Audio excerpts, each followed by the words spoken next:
United 3910, having a departure for contact, climb maintain 1010,000, speed your discretion. That's a call that an international wide-body airline pilot didn't understand. It's a call that we normally get when we end up on departure control. Right after we take off, we switch to this other frequency. We get passed from the tower, who's actually at the airport, to this frequency, which we typically call departure control. So you have someone physically at the airport who clears us for takeoff. This is the next person that we typically talk to once we're airborne. And essentially, this controller's job is to get us out of the airport and onto the, for lack of a better word, freeway to get us to where we're trying to go. Think of like a highway where you have all these different on-ramps to get where you're going. These controllers get you where you're trying to get to. Now, moments before that call was made to that United crew, another United crew took a very similar call from the same controller, and this is how the interaction went. Departure hello, United 809 Heavy, we're passing 2,000 on the climb 3,000. United 809 Heavy, no departure, you're in contact, speed your discretion, climb maintain 1010,000. In the climb 10,000, speed our discretion, United 809 Heavy. Sounds pretty simple, right? And it should be. Proper radio phraseology, he's talking to departure control, he tells them what he wants them to do, and you would expect that from a pilot that's been flying for 20 plus years at an airline. United, it's a very senior on the wide-body crews, which a wide-body is any plane usually with two aisles. It's not always the case because there are exceptions like the 757, but you typically, it takes about 20 years, more or less, depending on your base, to get to have the seniority at an airline like United right now to become a wide-body captain. So you would expect that it would be a relatively senior crew that would be flying that plane, which is something that you would want. The flight we're going to be talking about, though, is a 777-200, and that's what this plane looks like. It is a beautiful plane, and according to the info that I found online, it was flying from San Francisco to Hong Kong. And why is that route relevant? Well, it's an extremely long flight. I've never done San Francisco to Hong Kong, but I think I've done LA to Hong Kong. It's like a 15, 16-hour flight out of LA. It's something that I typically would love to avoid doing. It's not as bad as being on a plane without snacks, but it's still something I would really love avoiding. And online, when I looked it up, it said this flight was over 15 hours, which makes sense. Now, the reason that's relevant is because on a flight that's over 12 hours in the US, you have to have 4 pilots. Anything under 8, there's a lot of different rules, but typically under 8, you can get away with 2, depending on the time of the day and certain things.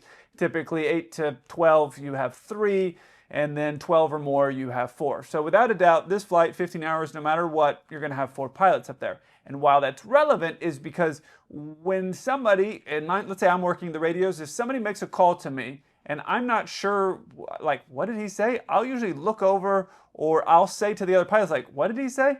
Because there's 4 people up there. You're always going to have 4 during takeoff and landing. That's the rule. If you have what's considered an augmented crew, you're going to have all 4 up there for takeoff and landing. So at this phase, there's 4 people up there. If somebody calls me and he goes, what did he say? I would ask the other pilots to tell me what he said, and then I would repeat that back just to verify that was the correct thing. It happens to me all the time. In some places in the world, I have a hard time with accents with certain people, and with 4 sets of ears, you sometimes can pick something up. But these guys are Americans, they're talking to American controllers, and they're saying pretty normal things here. But this is how this interaction went, and you tell me what you think. Arch United 3910, Heavy's with you at 1300 for 3,000. United 3910, having a departure for contact, climb maintain 1010,000, speed your discretion. 1010,000, United 3910. And what do you mean by speed our discretion? Means the speed that you want to go is at your discretion. Okay. Sometimes heavies need speed faster than normal speed to operationally go forward. Yeah, okay, well, yeah. We're under the impression you don't need to say that if we need to fly above 250, but we can't go any faster than that, so it confuses us sometimes. Thank you. Oh, well, it's one of those things like if you need to do it, you can ask, but if I tell you beforehand, you don't even have to ask, and it's kind of all good, right? Okay, thank you. All right, so we're going to get a little nitpicky here on some things because of the way this interaction went. But the first thing that he does is he checks in with the controller saying 3,000 by saying 3,000, which is technically the way that you're supposed to do it. However, he says something else you're definitely not supposed to say, but something that I would expect from a domestic pilot. And a lot of regional guys did it, and you may have heard it. Listen again. Arch United 3910, Heavy's with you at 1300 for 3,000. He says 4, F-O-R, 3,000. The problem is that internationally that can get confusing, and when pilots in the US, and I used to do it at the regionals all the time, is I would say 1,300 for 4,000 or climbing up to 4,000, and unfortunately in English 2 and 4 are also numbers, and because they're numbers it can be confusing. And internationally I've had controllers start using 2 or 4 because I don't know why they picked up this terrible habit that some of the pilots in the US have, but they're saying things that you're not supposed to say numbers like 2 or 4 unless they're the actual altitudes that you're going to. So you'd say 1,300 climbing 3,000. So there's no confusion about the numbers, because when you say climbing for 3,000 or 1,000 for 3,000, then it sounds like 43,000, 43,000, flight level 430. What are you saying? So you're saying something that you're not supposed to say, which again, domestically, I expect it. Internationally, it's sloppy. And I wouldn't normally bring that up, but because he was so intent on saying 3,000 like 3,000, which is the way you're supposed to say it, I thought it was funny that he had that in there as well. 1,300 for 3,000. But mistakes happen. I've done them all, believe me, so not a big deal. The part that's confusing to me is that he doesn't understand the most important part of this entire clearance, which creates a bunch of confusion and eating up a lot of airtime, which is the situation on the speed. 10,000, United 3910. And what do you mean by speed or discretion? I can't understand how a wide-body pilot wouldn't know what that means. I knew about that before I even got to the wide-bodies. At the regionals I was flying, I knew that free speed meant that wide-body aircraft in certain situations could go above 250, below 10. That's a thing I would think a lot of people would know about. According to the internet, there's a lot of people who love airplanes that know about that have never flown a plane. So I would expect that a wide-body pilot that was on a crew flying international would know this simple thing about going over 250 below 10. Now, if the situation was that there was only 2 people on there, I would think like, oh, okay, maybe one guy didn't know and the other guy wasn't paying attention because he was busy flying. Maybe that's the case. But you had 4. You had 4 pilots up there. You're telling me that none of them knew that they could go above 250 below 10? So I dug into the rule book here, and it's all based off of this rule, 91.117 aircraft speed. This is going to get super nerdy, so buckle in. First thing it says is, unless otherwise authorized by the administrator, no person may operate an aircraft below 10,000 feet MSL. MSL means mean sea level, meaning that your plane is 10,000 feet above sea level, which starts to get a little bit complicated, but if you were in Denver, you're already at 5,000 feet. So when you take off and you climb 1,000 feet, you're at 1,000 feet AGL, above ground level, but you're at 6,000 feet MSL. These guys are taking off from San Francisco, so they're 1,000 feet off of the ground, so they're 1,000 feet AGL, and they're also 1,000 feet MSL. Going back to the rules now, unless otherwise authorized, you're not allowed to fly above 250 below 10,000 feet. But keep in mind, these rules were all written by lawyers to make C students like me feel silly, because I have to read them 5 or 6 different times to understand what it is exactly that I can and can't do.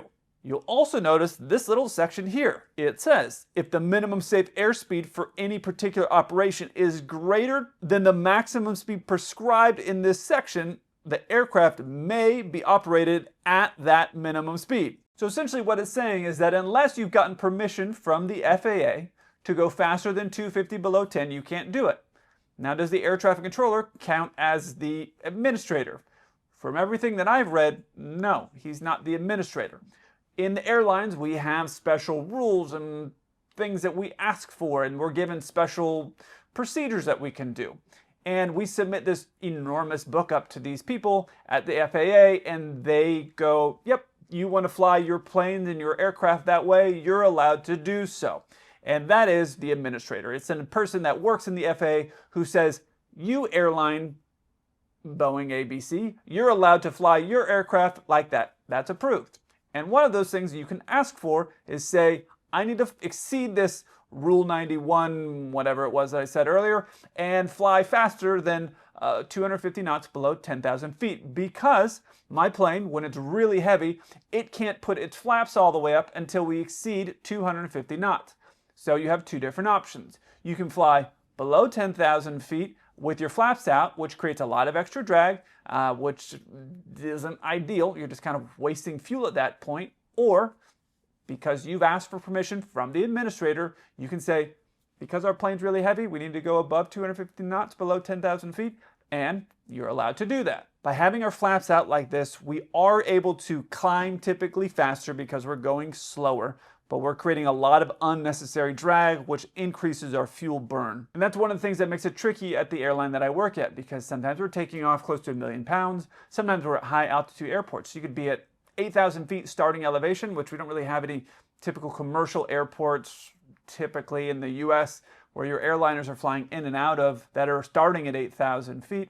So you're at 8,000 feet, which means you have much thinner air. So you're at 8,000 feet, you're close to 1,000,000 pounds, which is very heavy.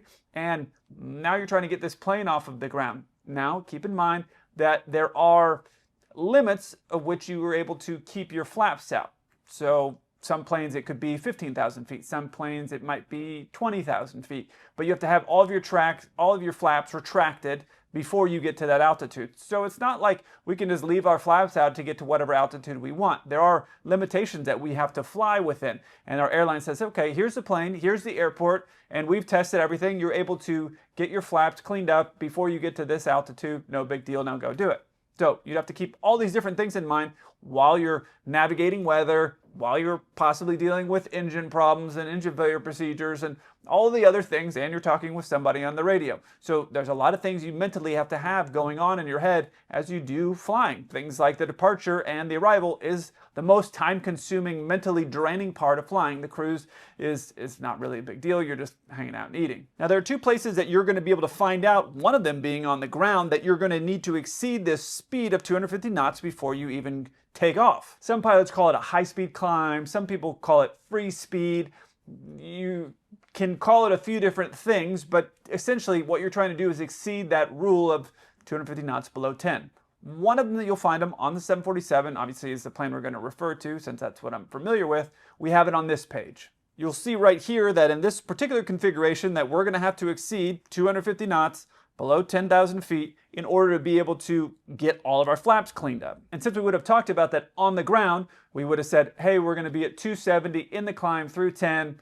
So then we all know that we're going to be asking for a high-speed climb. However, I guess that wasn't talked about here because this happened. 10,000, United 3910. And what do you mean by speed or discretion?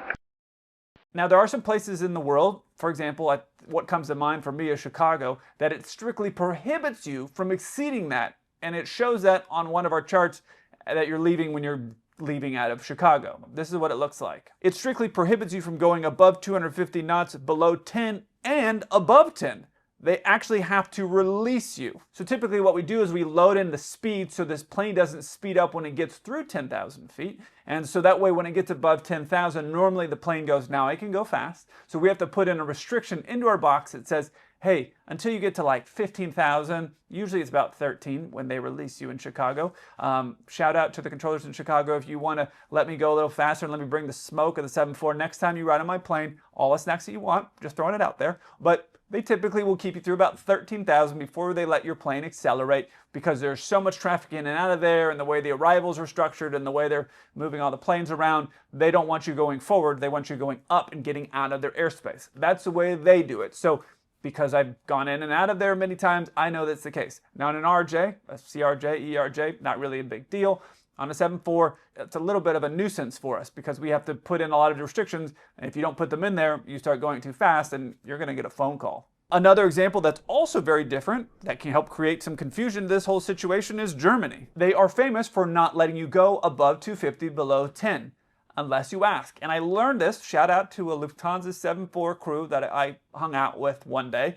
They told me, because I was, let me think about how I want to word this. I was riding on their flight deck because they asked me to, which I guess they're allowed to do. They wouldn't be allowed to do that on my plane, but I was allowed to do that with them. And we were flying out of a place, and it was a 74 crew, and they got a call like that, free speed. And the guy didn't know, which wasn't a big deal. And so I said, it's kind of a weird situation, but they said something like that. He said, free speed, something like that. And the German didn't understand it because it was the way he had said it. So I said, hey, he's letting you go, letting you do a high-speed climb. He goes, oh, okay, high-speed climb approved. Something like that is what got said, right? But he didn't understand it. So I jumped in just like that. I wasn't obviously part of their crew. I was sitting in the 4th seat, which if you're looking at the diagram on the 7-4, you got your captain and your first officer. Then this is the 3rd seat, the middle seat. It's called the smart seat because you can see everything. And then the 4th seat is back here. So I was sitting in that 4th seat because I wasn't really part of the crew, but I had a headset because they have these really, Lufthansa's got a pretty good setup on their 7-4s. They got these headsets all built in, really cool headsets. And so I ended up speaking up because it was something to make the flight easier and safety of flight issues. So I ended up saying that. We ended up going up. And once we got up into cruise, we all started talking about it because I was kind of surprised that they didn't know that. But then I said, yeah, Germany, they never let me go above 10, above 250, below 10. And the crew says, oh no, what you have to do is say clean speed, whatever. So now what I do is when I leave Germany, I say Boeing 123, request high speed climb, clean speed 265, whatever it is that I need in order to get my flaps all the way retracted. They still don't always give it to me, but they will sometimes give it to me because now they know what it is that I'm asking for. If you just say request high speed climb, they won't do it because they don't know what are you asking, how fast you want to go. The Germans, being precise, just culturally, they want to know exactly what it is that you're asking for. So if you tell them request high speed climb 265 is our clean speed today, they may give it to you. In the US, he was trying to do that. The controller was like, what's going on? It was confusing because they were kind of speaking 2 different aviation languages, if you will. Now, this is the last one I'm going to talk about because they were going into Hong Kong, but it just made me think about this. There are airlines that in that manual that we submit to the FAA and we say, hey, we may need to go 250 below 10 while we're climbing out because we're really heavy. We want to retract our flaps. There are situations that we do that and request that. There are places in the world, though, that the controllers will ask you, as a pilot, to go above 250, below 10 on the arrival. Typically, that's not really a big deal on the arrival coming in. In the US, I've never had that before. There's been times where I can't go as slow as they want me to go. But anyways, there are times internationally that they will ask you, hey, we need you to do 300 knots, and you're at 5,000 feet, let's say. We need to do 300 knots because of the spacing. Hong Kong is one of those places. So in our manuals and in different airline manuals, there will sometimes be, and I don't know about United, so I've never read their manuals, but there will be at some airlines the exception that if the controller asks for it and the pilot in command determines that that is a safe course of action in order to safely land the plane or to do whatever it is that they're trying to accomplish, that they are able to exceed that limitation. So these manuals that the airlines provide to the crews are very important, and they are written by lawyers.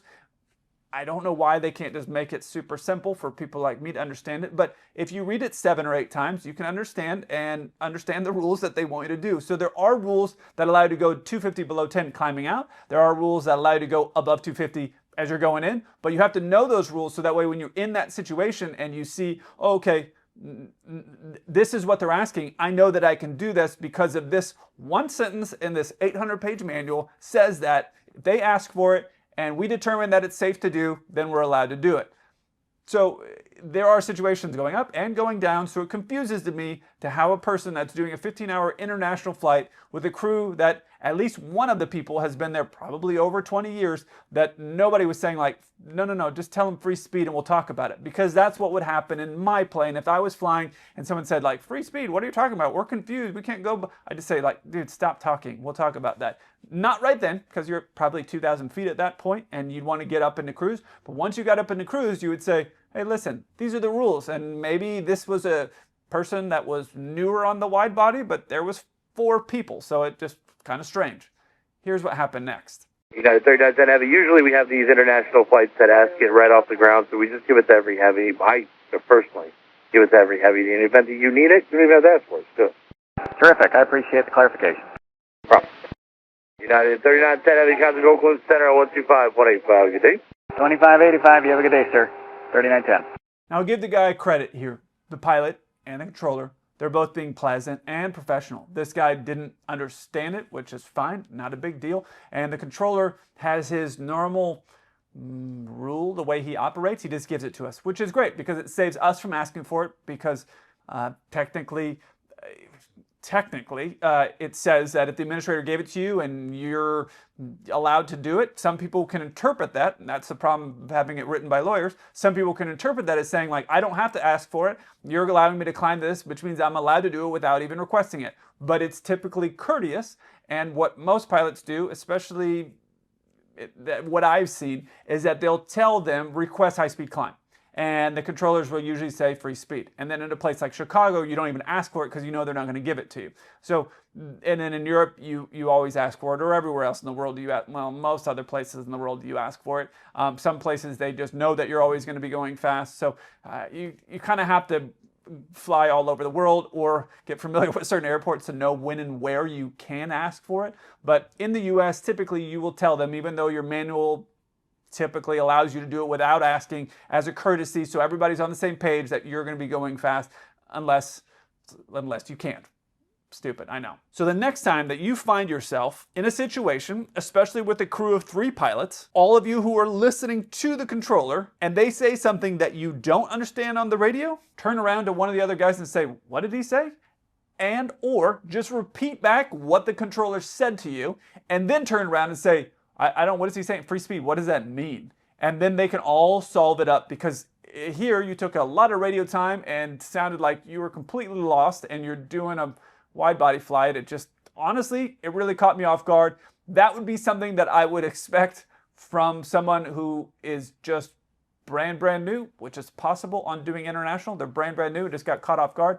And maybe they did their initial training where they're just doing domestic flights, because there are times on a plane like that it doesn't have a lot of fuel, and so it might be just doing like a, I don't know, Houston to San Francisco, and you don't need to go above 250 below 10 because you're so light.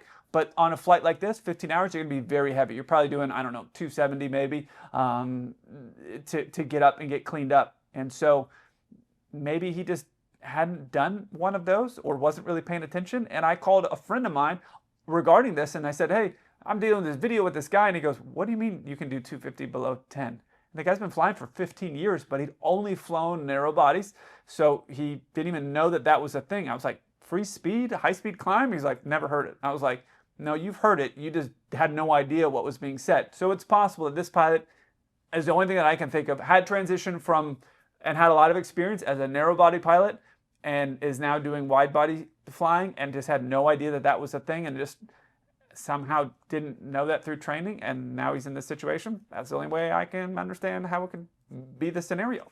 Anyways, next time, just repeat back what they say, turn around, ask everybody what's going on, and you can avoid this situation altogether. I look forward to hearing from you. Until then, keep the blue side up.